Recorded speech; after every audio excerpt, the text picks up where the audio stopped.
আকাশের নীল চাদর চিরে যখন ধোঁয়ার কুণ্ডলী পাকিয়ে উঠে গেল একটি অগ্নিপিণ্ড, তখনই পরিষ্কার হয়ে গেল দক্ষিণ এশিয়ার সামরিক মানচিত্রে এক নতুন অধ্যায়ের সূচনা হয়েছে।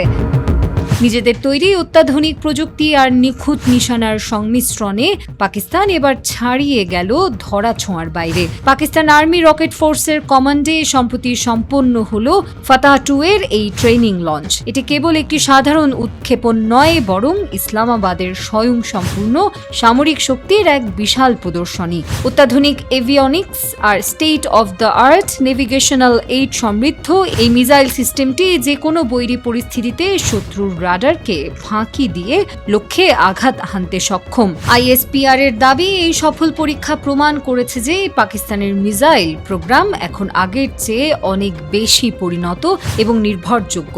উৎক্ষেপণ স্থলে উপস্থিত থেকে বিজ্ঞানী এবং প্রকৌশলীদের অভিনন্দন জানিয়েছেন সেনাবাহিনীর শীর্ষ কর্মকর্তারা। প্রেসিডেন্ট এবং প্রধানমন্ত্রী এক যৌথ বিবৃতিতে এই সাফল্যকে জাতীয় নিরাপত্তার রক্ষা কবচ হিসেবে অভিহিত করেছেন।